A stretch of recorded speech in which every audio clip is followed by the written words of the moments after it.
Hello, my name is Nathan Peterson and I am a specialist with OCD and anxiety. When we think of OCD, or at least the world thinks of OCD, they tend to think of contamination. While this is an OCD theme that a lot of individuals have, it isn't the only one. But since it is something, let's go over what contamination OCD actually looks like. Is it the same as what you might see in the movies?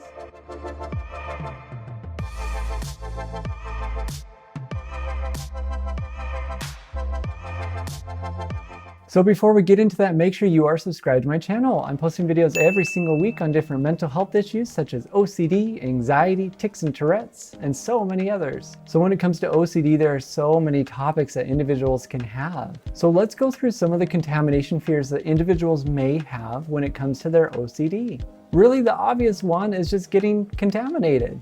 So touching certain items or things that maybe will make them sick. And it actually is not even just about getting sick. Sometimes it's just the feeling of getting dirty. Could be just the feeling of having germs. Even though it's like, I don't really care about getting sick, I care about that feeling that I have on my hands. Or it could just be the uncertainties that come along with me touching that item and I don't know who touched it last. Individuals may worry about viruses, bacteria, bodily waste. It can just be even people who appear unclean. It may be poisons. It could be radiation, it could be toxic chemicals, it could be asbestos, it could be anything they feel may contaminate them in some way or another. Also with these contamination fears, sometimes it's not even just about them. It's that they may feel contaminated if they touch something and then contaminate somebody else. And that's really the big fear. Sometimes there's some magical thinking that comes along with this. And that means that if I just had a thought that I felt was unclean, then now I'm contaminated. It could be bad luck. It could be saying the name of somebody that is sick. It could be saying the name of a sickness.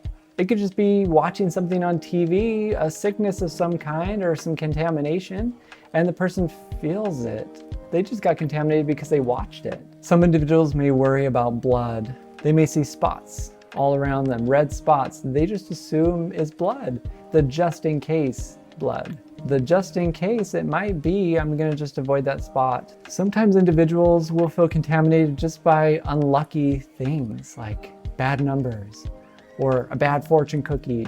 It could be something that indicates to them, gave them a bad thoughts, a bad memory, whatever it is, and now they feel contaminated because of it. And when you ask somebody, okay, so what does that mean? You said you're getting contaminated, what does that mean? Sometimes it's really hard for them to describe what it actually means. It's just a feeling sometimes it's just a thought. Sometimes there is something tangible like, now I'm gonna get sick, or now I'm going to pass this on to somebody else. But often I do hear that a lot. They're like, Nate, I don't even know what that means. I just know that I feel contaminated. So just like any OCD, there are compulsions. These are the things that individuals will do to make sure that they get rid, or at least they think they're getting rid of the contaminant. They're gaining some certainty. Their brain's saying, hey, you're contaminated. What do you think you need to do next? Probably go wash your hands. Probably avoid those spots. So some common compulsions that I see are washing hands, washing certain parts of their house, showering, disinfecting, avoiding. Some individuals may shower multiple times a day. Some individuals may wash their hands multiple times a day. I've seen over 100 times a day. Some individuals may stop eating certain foods because they just associate it with something contaminated, something they watched on TV, or maybe some time where they actually did get sick in the past. Avoidance is a pretty big one. Like if I don't even have to touch the area that I assume is contaminated, then I don't even have to feel anxious about it. If I don't sit by that person I assume is contaminated, I don't have to worry about it. If I don't go to school today, I don't have to worry about it. Reassurance can be a pretty big one as well. Individuals may ask, hey, did you clean that? Hey, is that dirty? Hey, are you sick? Hey, do you think that's all right? Who do you think used this pen before me? Sometimes it can be internal reassurance. You're probably okay. It's probably not a big deal. They're probably not sick. Don't worry about it. Sometimes there's a lot of research that comes along with this as well. I'm going to research everything that I can about this certain sickness because if I do, then maybe I can understand it a little bit more. But really what I end up finding is that it kind of makes it worse because you get all these good things right here, all this good information, and then you get that one person that's like, whoa, but they contracted this sickness and you may get it too. that we focus on that one person versus these hundreds of people. So reassurance, sometimes asking individuals on forums, sometimes praying can be a compulsion. Praying, asking God to help you not feel this anymore, to help you feel clean, especially if you feel like your brain is contaminated, to help Him remove this uncleanliness in your life. I find that when it comes to contamination OCD, that it usually doesn't just like full-blown start, that it's usually just like little by little, little by little, little by little, and then individuals' worlds start shrinking, that they don't leave the house anymore, or they don't call their friends anymore, or they don't play video games anymore, or they don't go do all the things that they used to do because it just makes them anxious. Like, that's a part that we don't see very often in movies and TV, is like, you just see someone touch something and then they wash their hands. They forget about the anxiety part. There can be tons of anxiety when it comes to this. And it's usually the anxiety of something that is uncertain, something they don't know for sure. I've had individuals even tell me, you have one pen over here that you just saw somebody who has the flu touch. You are 100% certain that somebody with the flu just touched that pen. But then you have this pen way over here that you're not absolutely sure if that one's contaminated or not.